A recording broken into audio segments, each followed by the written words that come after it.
4 দিন পূৰ্বে ভাৰতীয় সেনা জোৱান দুৰ্লভ গগৈৰ অকাল বিয়োগ হৈছিল শ্ৰীনগৰত আৰু এই মুহূৰ্তত তেখেতৰ নশ্বৰ দেহ আনি থকা হৈছে আৰু শ্ৰীনগৰৰ পৰা এই মুহূৰ্তত পংকাস্থিত বৰচাপৰি নুমলীগড়ৰ পংকা বৰচাপৰি অঞ্চলৰ এই নিজ বাসগৃহলৈ আচলতে তেখেতৰ নশ্বৰ দেহ আনি থকা হৈছে আৰু সমগ্ৰ অঞ্চলটো এতিয়া শোকৰ ছাঁ আৰু এই মুহূৰ্তত মই উপস্থিত আছোঁ পংকা উচ্চ বুনিয়াদী বিদ্যালয়ৰ সমীপত আৰু এই ছাত্ৰ ছাত্ৰীসকলেও আচলতে বীৰ জোৱানজনক বীৰ শ্বহীদজনক আচলতে শ্ৰদ্ধাঞ্জলি জনাবলৈ এনেদৰে চেলুট প্ৰদৰ্শন কৰি আচলতে তেখেতক সন্মান জনোৱা পৰিলক্ষিত আছে। এই মুহূৰ্তত সম্পূৰ্ণ সামগ্ৰিক দৃশ্যটো মই পোনপটীয়াকৈ দেখুৱাবলৈ যত্ন কৰিছোঁ আৰু এই মুহূৰ্তত আচলতে এই তেখেতৰ বাসগৃহলৈ আনি থকা হৈছে জোৱানজনৰ নশ্বৰ দেহ আৰু নশ্বৰ দেহৰ সৈতে আচলতে জোৱানসকলো আহিছে আৰু সমগ্ৰ দৃশ্যাৱলী মই সতীৰ্থক দেখুৱাবলৈ অনুৰোধ জনাইছোঁ। সামগ্ৰিক পৰিৱেশটো আমি দেখুৱাই যাবলৈ যত্ন কৰিছোঁ আৰু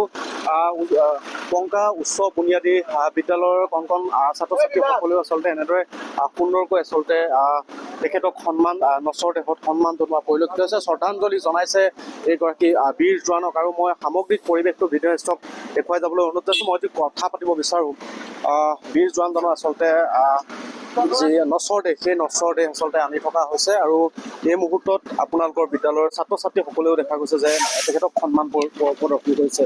কি ক'ব? পংকা উচ্চ বুনিয়াদী বিদ্যালয়ৰ তৰফৰ পৰা সমূহ শিক্ষক শিক্ষয়িত্ৰী তথা ছাত্ৰ ছাত্ৰীয়ে প্ৰয়াত দুৰ্লভ গগৈদেৱলৈ শ্ৰদ্ধাঞ্জলি জনাইছে। তেখেতৰ এই অকাল বিয়োগত সকলো মৰ্মাহত হৈছে। আমি আশা কৰিছোঁ তেখেতৰ যি আত্মা সেই আত্মাই সদগতি লাভ কৰক আৰু তেখেতৰ পৰিয়ালবৰ্গৰ লৈও আমি সমবেদনা জ্ঞাপন কৰিছোঁ। নিশ্চয়কৈ মই সামগ্ৰিক পৰিৱেশটো ভিডিঅ' ষ্টক দেখুৱাবলৈ অনুৰোধ জনাইছোঁ। ছাত্ৰ ছাত্ৰীসকলে আচলতে শ্ৰদ্ধাঞ্জলি জনাইছে তেখেতক আচলতে এই বীৰ জোৱানজনক আৰু এনেদৰে এতিয়া এক শোকাকুল পৰিৱেশৰ মাজত আচলতে এক বিহ্বল পৰিৱেশৰ মাজত আচলতে ছাত্ৰ ছাত্ৰীসকলে বীৰ শ্বহীদগৰাকীক শ্ৰদ্ধাঞ্জলি জনোৱা পৰিলক্ষিত হৈছে।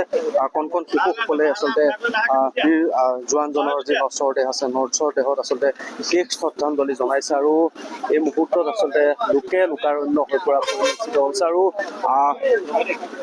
দুৰ্লভ গগৈ বাসগৃহলৈ যি নশ্বৰ দেহ প্ৰয়াত দুৰ্লভ গগৈ নশ্বৰ দেহ আনি থকাৰ সময়তে আচলতে এনেদৰে পথত আচলতে ছাত্ৰ ছাত্ৰীসকলৰ সমান্তৰালভাৱে গাঁৱৰ ৰাইজেও আচলতে তেখেতক শেষ শ্ৰদ্ধাঞ্জলি জনোৱা পৰিলক্ষিত হৈছে।